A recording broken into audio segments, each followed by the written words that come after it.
Hello guys, happy रथ यात्रा। तो guys आज है रथ यात्रा और हम लोग सब में और मेरी पूरी फैमिली हम लोग आए हैं इधर रथ यात्रा दर्शन करने के लिए रथ प्रभु श्री जगन्नाथ जी का। तो गाइस हमारा इधर कंपटीशन होता है रथ का ऊपर, और जो फास्ट होता है जैसे धान चावल का ऊपर रथ है, और ये सब देख पा रहे होंगे, ये सब रथ है और इसका फर्स्ट प्राइज रहता है 10,000, 15,000, 20,000 ऐसा रहता है कुछ। तो आप देखिए, मज़ा लीजिए।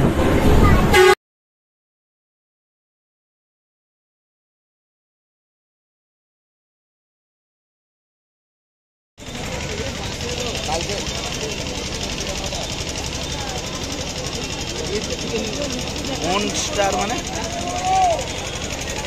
कौन स्टार माने की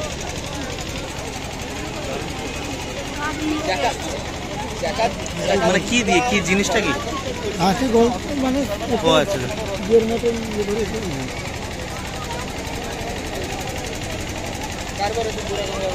বিবেচিত করব।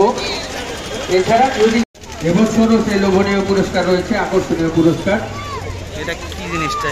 নগদ অর্থে কি জিনিস সময় এটা পাটের রথ। বাবা দূরে নিতে হবে।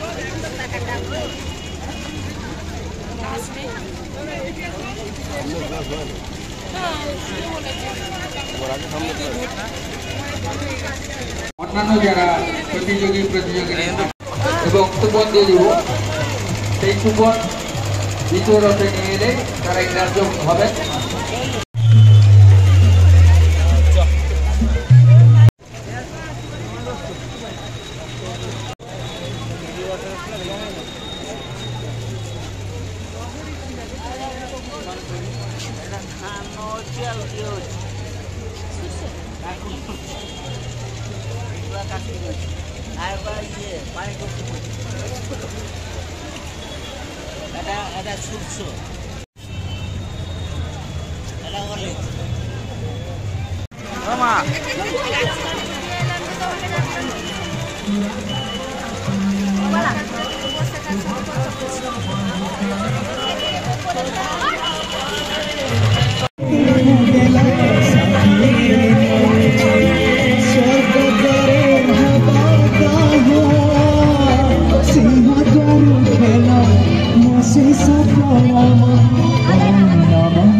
আমরা আগে থেকে ঘোষণা করি, পরে যারা আসবেন বা উল্টা রথে যারা অতিরিক্ত যারা আসবেন তারাও কেবলমাত্র